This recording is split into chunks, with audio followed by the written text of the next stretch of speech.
ഏതറിൻ്റെ ഇപ്രാവശ്യത്തെ community day അപ്ഡേറ്റിനകത്ത് ഒരുപാടധികം updates ഏതറുമായിട്ട് ബന്ധപ്പെട്ടുള്ള സ്കൂട്ടറുകൾക്ക് വന്നിട്ടുണ്ട് കേട്ടോ.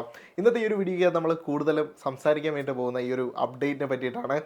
സത്യം പറഞ്ഞാൽ ഇപ്രാവശ്യം ഒരു സ്കൂട്ടർ അവതരിപ്പിച്ചിട്ടുണ്ട് കേട്ടോ. ഒരു കൺസെപ്റ്റ് സ്കൂട്ടറാണ്. അതിൻ്റെ ലുക്ക് എന്ന് വെച്ച് കഴിഞ്ഞാൽ ഒരു രക്ഷയില്ല കേട്ടോ. ഇതിനെ പറ്റിയിട്ടുള്ള കൂടുതൽ കാര്യങ്ങളൊക്കെ നമുക്ക് ഇന്നത്തെ ഈ ഒരു വീഡിയോയിലൂടെ നോക്കാം. അതുപോലെ തന്നെ നിങ്ങളുടെ ഫ്രണ്ട്സ് ആരെങ്കിലും ഏതറുമായിട്ട് ബന്ധപ്പെട്ടുള്ള വണ്ടികൾ എടുത്തിട്ടുണ്ടെങ്കിൽ അവർക്ക് ഈ ഒരു വീഡിയോ അയച്ചു കൊടുക്കണം കേട്ടോ. കാര്യം അവർക്ക് യൂസ്ഫുൾ ആവുന്ന കുറേയധികം അപ്ഡേറ്റ്സ് വന്നിട്ടുണ്ട്. അത് ഏകദേശം എനിക്ക് തോന്നുന്നു ഏകദേശം 2 മണിക്കൂറോളം ഉള്ളൊരു കമ്മ്യൂണിറ്റി ഡേയുടെ ഒരു പാർട്ടായിരുന്നു. അതെല്ലാം കൂടെ ചുരുക്കിയിട്ടാണ് നമ്മുടെ ഈ ഒരു വീഡിയോ. തരുൺ മേത്ത ആയിരുന്നു ഈ ഒരു കമ്മ്യൂണിറ്റി ഡേ മൊത്തം അവതരിപ്പിച്ചിട്ടുണ്ടായിരുന്നത്. അതിനകത്ത് ഏറ്റവും ആദ്യം പറഞ്ഞത് റിസ്തയിൽ വരുന്ന പുതിയൊരു അപ്ഡേറ്റ് ആണ്. നോർമലി ഇപ്പോൾ ഉള്ള നിലവിലുള്ള റിസ്തകളിൽ നിങ്ങൾക്ക് ടച്ച് സ്ക്രീൻ ഓപ്ഷൻ എനേബിൾഡ് അല്ല. നോർമലി അത് അഡ്വർട്ടൈസ് ചെയ്ത് തന്നെ അതൊരു ജോയ്സ്റ്റിക്ക് മോഡൽ ഉപയോഗിക്കാൻ വേണ്ടിയിട്ടാണ്. പക്ഷേ റിസ്ത സി എടുത്തിട്ടുള്ളവർക്ക് ഇനി മുതൽ ടച്ച് സ്ക്രീൻ കിട്ടും കേട്ടോ. അതായത് നിലവിലുള്ള സ്ക്രീന്, അതായത് ഒരു വണ്ടി ഇറക്കുന്ന സമയത്ത് അത് ടച്ച് സ്ക്രീനായിട്ടാണ് വന്നിട്ടുള്ളത്. ഇപ്പോൾ പുതിയതായിട്ട് വരുന്ന OT അപ്ഡേറ്റിലൂടെ നമുക്ക് ആ ഒരു സ്ക്രീന് ടച്ച് സ്ക്രീനായിട്ട് ഉപയോഗിക്കാൻ പറ്റും. രണ്ടാമത്തെ അപ്ഡേറ്റ് ആയിട്ട് കൊണ്ടുവന്നിട്ടുള്ളത് പുതിയ ഫാസ്റ്റ് ചാർജറാണ് കേട്ടോ. ഏകദേശം 6 കിലോ വാട്ടിൻ്റെ ഫാസ്റ്റ് ചാർജറാണ് കൊണ്ടുവന്നിട്ടുള്ളത്. ഏതറിൻ്റെ ശൃംഖലയിൽ തന്നെ പുതിയതായിട്ടുള്ളൊരു ചാർജർ കൂടിയാണിത്. ഇതിൻ്റെ പ്രത്യേകത എന്ന് വെച്ച് കഴിഞ്ഞാൽ ഇനി മുതൽ ഏതറിൻ്റെ വണ്ടികൾ നമുക്ക്, അതായത് 10 മിനിറ്റ് ചാർജ് ചെയ്ത് കഴിഞ്ഞാൽ 30 കിലോമീറ്റർ ട്രൂ റേഞ്ച് കിട്ടുന്ന രീതിയിലാണ് ഈ ചാർജർ വർക്ക് ചെയ്യുക കേട്ടോ. അതായത് നേരത്തെ എനിക്ക് തോന്നുന്നു, ഞാൻ ഏതർ യൂസ് ചെയ്യുന്നതുകൊണ്ട് എനിക്കറിയാം, ഏകദേശം 30 മിനിറ്റ് കൊണ്ടായിരിക്കും 30% കയറുക. ഇനി മുതൽ 10 മിനിറ്റ് കൊണ്ട് നമുക്ക് ആ ഒരു 30% ചാർജ് കയറും. അതായത് ഫുൾ ചാർജ് ചെയ്യാൻ വേണ്ടിയിട്ട് എനിക്ക് തോന്നുന്നു ലൈക്ക് ഒരു 20-30 മിനിറ്റ്സ് കൊണ്ട് നമുക്ക് വേണമെങ്കിൽ 30 മിനിറ്റ്സ് 35 മിനിറ്റ്സ് കൊണ്ട് ഫുൾ ചാർജ് ചെയ്യാൻ വേണ്ടിയിട്ട് പറ്റും. രണ്ടാമത്തെ ഒരു ഫീച്ചർ എന്ന് വെച്ച് കഴിഞ്ഞാൽ ഏതൊരു ഉപയോഗിക്കുന്ന ഒരാളാണെങ്കിൽ നിങ്ങൾക്കറിയാം, നമ്മൾ പുറത്ത് ഫാസ്റ്റ് ചാർജറിൽ കൊണ്ടുപോയി ചാർജ് ചെയ്യുന്ന സമയത്ത് നമുക്ക് മാക്സിമം 80% വരെ ചാർജ് ചെയ്യാൻ പറ്റുള്ളായിരുന്നുള്ളൂ. ഇനി മുതൽ നിങ്ങൾക്ക് ഇഷ്ടമുള്ള രീതിയിൽ ചാർജ് ചെയ്യാം. അതായത് 80% വരെ വേണമെങ്കിൽ ലിമിറ്റ് ഇടാം, അല്ലെങ്കിൽ 100%ലേക്കും ലിമിറ്റ് ഇടാം, വേണമെങ്കിൽ 30%ലേക്കും നമുക്കിപ്പോൾ ഒരു സ്ലൈഡർ ഉപയോഗിച്ചുകൊണ്ട് മൊബൈൽ ആപ്പിൽ തന്നെ ആ ഒരു ലിമിറ്റ് സെറ്റ് ചെയ്യാൻ വേണ്ടിയിട്ട് പറ്റും. മൂന്നാമതായിട്ട് ഏതറിൻ്റെ വണ്ടി ഉപയോഗിക്കുന്ന ആളുകൾക്ക് ഏറ്റവും കൂടുതൽ ആവശ്യമായിട്ട് തോന്നിയൊരു സംഭവം, അല്ലെങ്കിൽ ഒരുപാടധികം റിക്വസ്റ്റഡ് ആയിട്ടുള്ളൊരു ഫീച്ചറായിരുന്നു ക്രൂയിസ് കൺട്രോൾ എന്ന് പറയുന്നത്. ആക്ച്വലി ക്രൂയിസ് കൺട്രോൾ ഇപ്പോൾ ഏതറിൻ്റെ വണ്ടിയിലേക്ക് വരുന്നുണ്ട്, പക്ഷേ എപ്പെക്സിന് മാത്രമേ ഉള്ളൂ കേട്ടോ. പക്ഷേ ഈ ഒരു ക്രൂയിസ് കൺട്രോൾ കൊടുത്തിരിക്കുന്ന രീതിയും അവർ ഇംപ്ലിമെൻറ്റ് ചെയ്തിരിക്കുന്ന രീതിയും അടിപൊളിയാണ്. ഒന്നാമത്തേന്ന് വെച്ച് കഴിഞ്ഞാൽ നോർമൽ ക്രൂയിസ് കൺട്രോൾ വണ്ടികളെന്ന് വെച്ച് കഴിഞ്ഞാൽ നമ്മൾ ബ്രേക്ക് പിടിക്കുന്ന സമയത്തോ അല്ലെങ്കിൽ ആക്സിലേറ്റർ കൊടുക്കുന്ന സമയത്തോ ഓട്ടോമാറ്റിക്കലി ഇത് കട്ട് ഓഫ് ആവാറുണ്ട്. പക്ഷേ ഏതറിലേക്ക് ഇംപ്ലിമെൻറ്റ് ചെയ്തിരിക്കുന്നതെന്ന് വെച്ച് കഴിഞ്ഞാൽ നമ്മൾ വൺസ് ക്രൂയിസ് കൺട്രോൾ ആക്ടിവേറ്റ് ചെയ്ത് കഴിഞ്ഞാൽ നമുക്ക് ത്രോട്ടിൽ ഡൗൺ ചെയ്യാം, വേണമെങ്കിൽ ഒന്ന് ഫുള്ളായിട്ട് നിർത്താം. ഇതൊക്കെ ചെയ്തതിന് ശേഷം ക്രൂയിസ് കൺട്രോൾ ഓഫ് ആവുന്നില്ല. പിന്നെയും നമ്മൾ സ്പീഡപ്പ് ചെയ്തിട്ട് നമ്മൾ ഏത് സ്പീഡിലാണോ സെറ്റ് ചെയ്യുന്നത് ആ സ്പീഡിൽ തന്നെ പിന്നെയും നമുക്ക് പോകാൻ വേണ്ടിയിട്ട് പറ്റും. ആക്ച്വലി ഇത് പറഞ്ഞ് മനസ്സിലാക്കാൻ വേണ്ടി ബുദ്ധിമുട്ടാണ് കേട്ടോ. കാണുമ്പോൾ നമുക്ക് അതെങ്ങനെയാണ് വർക്ക് ചെയ്യുന്നതെന്നുള്ളത് കുറച്ചുകൂടെ മനസ്സിലാവും. അതായത് ക്രൂയിസ് കൺട്രോൾ നമ്മൾ അപ്പോഴായിട്ട് ഓഫ് ചെയ്യേണ്ട ആവശ്യമില്ല, എഗെയിൻ റീ എനേബിൾ ചെയ്യേണ്ട ആവശ്യമില്ല. ഇത് ഓൺ ദ ഗോയിൽ തന്നെ നമുക്ക് ബ്രേക്ക് പിടിക്കാനും ത്രോട്ടിൽ ഡൗൺ ചെയ്യാനും എല്ലാം സാധിക്കും. നാലാമതായിട്ട് പുതിയതായിട്ട് ഏതറിൻ്റെ വണ്ടികളിൽ വരാൻ പോകുന്നൊരു അപ്ഡേറ്റ് എന്ന് വെച്ച് കഴിഞ്ഞാൽ വോയിസ് അസിസ്റ്റൻറ്റ് വരുന്നുണ്ട്. ഈ ഒരു വോയിസ് അസിസ്റ്റൻ്റ് എന്ന് പറയുന്നത് ഒരു റോബോട്ടിക് രീതിയിലുള്ള സംസാരമോ കാര്യങ്ങളൊന്നും അല്ല, ഒരു കോൺവെർസേഷൻ ടൈപ്പായിട്ടുള്ള രീതിയിൽ നമുക്ക് ഓരോ കാര്യങ്ങൾ സ്കൂട്ടറിൽ ചെയ്യാൻ വേണ്ടിയിട്ട് പറ്റും. ലൈക്ക് എവിടെയെങ്കിലും നാവിഗേറ്റ് ചെയ്യണമെങ്കിൽ അങ്ങനെ നാവിഗേറ്റ് ചെയ്യാൻ പറ്റുന്ന ഫീച്ചേഴ്സ് കൊണ്ടുവന്നിട്ടുണ്ട്. അഞ്ചാമതായിട്ട് എനിക്ക് ഇഷ്ടപ്പെട്ട മറ്റൊരു ഫീച്ചർ എന്ന് വെച്ച് കഴിഞ്ഞാൽ ഇപ്പോൾ പുതിയതായിട്ട് പോർട്ട് ഹോൾ അലർട്ട് എന്ന് പറയുന്ന പുതിയൊരു ഫീച്ചറുണ്ട്. അതായത് നമ്മൾ പോകുന്ന വഴിക്ക് റോഡിന് മുന്നിൽ എന്തെങ്കിലും കുഴി എന്തെങ്കിലും ഉണ്ടെങ്കിൽ നമുക്ക് മുൻകൂറായിട്ട് നോട്ടിഫിക്കേഷനും വരും. ഈ ഒരു വോയിസ് അസിസ്റ്റൻസ് ഉപയോഗിച്ചുകൊണ്ട് പറയുകയും ചെയ്യും കേട്ടോ. നമ്മൾ പോകുന്ന വഴിയിൽ കുഴിയുണ്ട്, അതായത് ആ കുഴിയുള്ളിടത്ത് മാറിപ്പൊക്കോണം, അങ്ങനൊരു രീതിയിൽ. ഇതിൽ തന്നെ ഉപയോഗിക്കുന്ന മറ്റൊരു ഫീച്ചർ എന്ന് വെച്ച് കഴിഞ്ഞാൽ നമ്മളിപ്പോൾ ഏതെങ്കിലും ലൊക്കേഷൻ ഇടുന്ന സമയത്ത് ഇപ്പോൾ ഗൂഗിൾ മാപ്സിൽ തന്നെ 3 റൂട്ടുകൾ കാണിക്കും. ഒന്നാമത്തെ റൂട്ടെന്ന് വെച്ച് കഴിഞ്ഞാൽ നമുക്ക് ഏറ്റവും വേഗത്തിലെത്താൻ പറ്റുന്ന, അതായത് ഫാസ്റ്റസ്റ്റ് ആയിട്ടുള്ള റൂട്ട്. രണ്ടാമത് സമയം കുറച്ച് മതി എന്നുള്ള റൂട്ട്. മൂന്നാമത്തെ റൂട്ടെന്ന് വെച്ച് കഴിഞ്ഞാൽ ഈ പോർട്ട് ഹോൾസ് അല്ലെങ്കിൽ റോഡിലെ കുഴികളൊന്നും ഇല്ലാത്ത രീതിയിലുള്ള വഴിയും ഇപ്പോൾ സെപ്പറേറ്റ് ആയിട്ട് ഗൂഗിൾ മാപ്സിൽ കാണിക്കുന്ന ഫീച്ചറും ഈ ഒരു ഏതറിൻ്റെ പുതിയ വണ്ടികളിൽ വരുന്നുണ്ട്. ഏതർ സ്റ്റാക്ക് 7ലേക്ക് വരാൻ പോകുന്ന മറ്റൊരു ഫീച്ചർ എന്ന് വെച്ച് കഴിഞ്ഞാൽ ക്രാഷ് അലേർട്ടാണ്.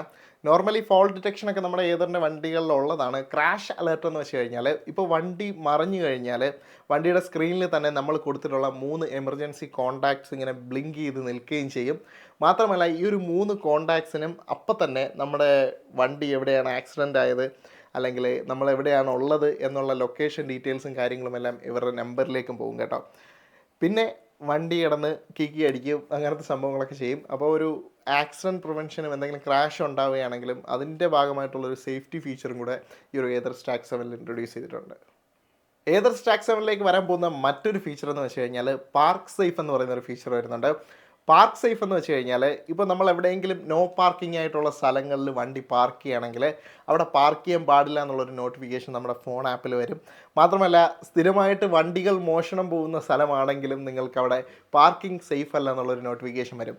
ഇത് വരുന്നതെന്ന് വെച്ച് കഴിഞ്ഞാൽ ഓൾറെഡി വണ്ടി സ്ഥിരമായിട്ട് മോഷണം പോകുന്നിടത്ത് നിങ്ങൾക്കറിയാം ഏതൊരു വണ്ടിയാണ് യൂസ് ചെയ്യുന്നതെങ്കിൽ നമ്മൾ എവിടെയെങ്കിലും പാർക്ക് ചെയ്തിട്ടുണ്ടെങ്കിൽ ആരെങ്കിലും ഹാൻഡിലോ തിരിക്കുകയോ വണ്ടി മൂവ് ആവുകയാണെങ്കിൽ അലേർട്ട് വരാറുണ്ട്. ഈ ഒരു ഡാറ്റ അവർ വർഷങ്ങളായിട്ട് കളക്ട് ചെയ്തിട്ട് സ്ഥിരമായിട്ട് വണ്ടി മോഷണം പോകുന്നതും അല്ലെങ്കിൽ ഈ ഒരു അലേർട്ട് വരുന്ന സ്ഥലങ്ങളും തിരിച്ചറിഞ്ഞിട്ട് നമുക്ക് അവിടങ്ങളിൽ നമ്മൾ വണ്ടി കൊണ്ടുവയ്ക്കുകയാണെങ്കിൽ ഈ ഒരു അലേർട്ട് വരും കേട്ടോ. വണ്ടി സ്ഥിരമായിട്ട് മോഷണം പോകുന്ന ഒരു സ്ഥലം ആയതുകൊണ്ട് തന്നെ അവിടെ വയ്ക്കുകയാണെങ്കിൽ നമ്മുടെ വണ്ടി പോയേക്കാം അല്ലെങ്കിൽ സേഫ് അല്ല എന്നുള്ള രീതിയിലുള്ളൊരു അലേർട്ടും ഇപ്പോൾ ആപ്പിനകത്ത് വരും. ഇതോടൊപ്പം തന്നെ ഏതർ സ്റ്റാക്ക് 7 കൊണ്ടുവന്നിട്ടുള്ള മറ്റൊരു ഫീച്ചർ എന്ന് വെച്ച് കഴിഞ്ഞാൽ ലോക്ക് സേഫ് എന്ന് പറയുന്ന ഒരു ഫീച്ചർ കൂടെ ആഡ് ചെയ്തിട്ടുണ്ട്.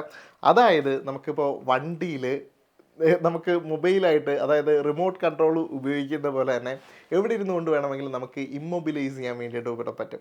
അതായത് വണ്ടി ആരെങ്കിലും എടുത്തുകൊണ്ട് പോകുന്നെന്ന് തോന്നിക്കഴിഞ്ഞാൽ നമുക്കൊരു ക്ലിക്കിൽ തന്നെ വണ്ടി ഫുള്ളായിട്ട് ഡിസേബിൾ ചെയ്യാൻ വേണ്ടി പറ്റും. ഇതേ സംഭവം തന്നെ നമുക്ക് ഫോണിൻ്റെ ആപ്പിലൂടെ തന്നെ നമുക്ക് ചാർജിങ്ങിന് നമ്മളിപ്പോൾ നിങ്ങളൊരു ഫ്ലാറ്റിൽ 13 ഫ്ലോറോ 14 ഫ്ലോറിലോ ഒക്കെ ആണെങ്കിലും ബേസ്മെൻറ്റിൽ പാർക്ക് ചെയ്തിട്ടുണ്ടെങ്കിൽ നിങ്ങൾക്ക് സ്റ്റോപ്പ് ചാർജിങ് നിങ്ങളുടെ ഫോൺ വഴി തന്നെ ചെയ്യാൻ പറ്റും. അതേപോലെ തന്നെ ഇതേ പരിപാടി ഷട്ട് ഡൗണിലും ചെയ്യാൻ വേണ്ടിയിട്ട് പറ്റും. അതും ആപ്പ് വഴി തന്നെയാണ്. ഫൈനലായിട്ട് ഈ ഒരു കമ്മ്യൂണിറ്റി ഡേക്കകത്ത് ഏതർ സ്റ്റാക്ക് 7 അപ്ഡേറ്റ്സുകളുടെ കാര്യങ്ങളിൽ ഏറ്റവും അവസാനമായിട്ട് പറഞ്ഞു നിർത്തിയത് ക്രിക്കറ്റ് സ്കോർ പുതിയതായിട്ട് നമ്മുടെ സ്ക്രീനിൽ കാണാൻ പറ്റും എന്നുള്ളതായിരുന്നു.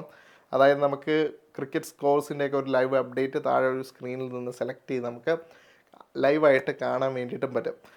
ഇനി അത് കഴിഞ്ഞാണ് ഏതർ കമ്മ്യൂണിറ്റി ഡേയുടെ മെയിൻ ഇവൻറ്റിലേക്ക് കടന്നതെന്ന് വേണമെങ്കിൽ പറയാം. അതിനകത്താണ് പുതിയതായിട്ട് വരാൻ പോകുന്ന പ്ലാറ്റ്ഫോമിനെ പറ്റിയിട്ട് അവതരിപ്പിച്ചിട്ടുള്ളത്. ഇത് എൽ പ്ലാറ്റ്ഫോം എന്നാണ് അവർ വിളിക്കുന്നത്.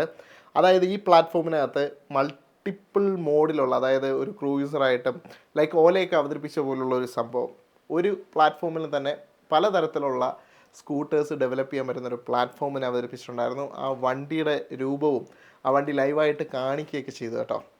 ഇതിന് ശേഷമാണ് ഒരു കിടുക്കൻ സാധനം കാണിച്ചത്. അതാണ് റെഡ് എക്സ് എന്ന് പറയുന്നത്. ഇതൊരു കൺസെപ്റ്റ് മോഡലാണെന്ന് അവർ തന്നെ പറയുന്നുണ്ട്. ഒരു 2 വർഷം കഴിഞ്ഞ് തന്നെ ആയിരിക്കും ഇതിൻ്റെ ലോഞ്ച് ഉണ്ടാവുക. പക്ഷേ കാണാൻ വേണ്ടിയിട്ട് ഒരു രക്ഷയില്ല കേട്ടോ. മുട്ടൻ ലുക്കാണ്. ഷോർട്സും കാര്യങ്ങളൊക്കെ കമ്മ്യൂണിറ്റി ഡേയിൽ ആളുകൾക്ക് എടുക്കാൻ വേണ്ടിയിട്ടും കൊടുത്തിട്ടുണ്ടായിരുന്നു. ഈ റെഡ് എക്സ് എന്ന് പറയുന്ന വണ്ടിയിലെ കിടിലം കുറച്ച് ഫീച്ചേഴ്സ് ഉണ്ട് കേട്ടോ. കീലെസ് ആയിട്ടുള്ളൊരു വണ്ടിയാണ്. ഇതിനകത്ത് കീയുടെ ആവശ്യമേ ഇല്ല, ബട്ടൺസ് ഒന്നും തന്നെ ഇല്ല. മോർഫ് യു ഐ എന്ന് പറയുന്ന ഒരു പുതിയൊരു UI യൂസ് ചെയ്യുന്നുണ്ട് ഇതിനകത്ത്. പിന്നെ ടേക്ക് ഓഫ് എന്ന് പറയുന്നൊരു ഫീച്ചറുണ്ട്. അതായത് നമുക്ക് ബ്രേക്ക് പിടിച്ചതിന് ശേഷം ഫുൾ ത്രോട്ടിൽ കൊടുത്തിട്ട് നമുക്ക് ഇലക്ട്രിക് വണ്ടിയാണെങ്കിൽ പോലും അങ്ങനെ പിടിച്ച് നിർത്തിയിട്ട് മാക്സിമം പവറിൽ ടേക്ക് ഓഫ് ചെയ്യാൻ വേണ്ടിയിട്ട് വരും. അപ്പോൾ അങ്ങനത്തെ കുറേയധികം ഫീച്ചേഴ്സും ഈ ഒരു റെഡ് എക്സിനകത്തുണ്ട്. സത്യം പറഞ്ഞു കഴിഞ്ഞാൽ ഏതറിൻ്റെ കുറേ നാളത്തെ അപ്ഡേറ്റിന് ശേഷം ഒരു ഗംഭീര അപ്ഡേറ്റുകൾ തന്നെയായിരുന്നു ഈ ഒരു ഏതർ സ്റ്റാക്ക് 7 വന്നിട്ടുണ്ടായിരുന്നത്. എന്തായാലും വരും ദിവസങ്ങൾ എന്തായാലും ഏതറിന് ഒരു ബെറ്റർ ഡേയ്സ് ആയിരിക്കും. ഔട്ട് ഓഫ് ദ ബോക്സ് തിങ്കിങ്ങിന് ഏതറിന് കൊടുക്കണം കേട്ടോ. സംഭവം നോർമലി ആളുകൾ വിചാരിക്കുന്നതിനപ്പുറം ഒരു കസ്റ്റമർ എക്സ്പീരിയൻസിനൊക്കെ കുറേയധികം പ്രാധാന്യം ഏതർ കൊടുക്കുന്നുണ്ടെന്നുള്ള കാര്യം ഇതിൽ നിന്ന് മനസ്സിലാക്കാം. ഇതിൽ ഒരു കാര്യം മാത്രം മിസ്സായിട്ടുണ്ട്. അത് ഏതർ മിസ്സാക്കിയതാണെന്ന് എനിക്കറിയില്ല. കാര്യം ഒരുപാടധികം ആളുകൾ ക്രൂയിസ് കൺട്രോൾ റിക്വസ്റ്റ് ചെയ്യുന്ന പോലെ തന്നെ ഏതർ റിസ്തയ്ക്ക് ഒരു ഡാർക്ക് മോഡിൻ്റെ കാര്യം എല്ലാവരും ചോദിച്ചിട്ടുണ്ടായിരുന്നു. പക്ഷേ ഈ ഒരു അപ്ഡേറ്റിനകത്ത് അതിനെ പറ്റിയിട്ട് പരാമർശിച്ചിട്ടേ ഇല്ല.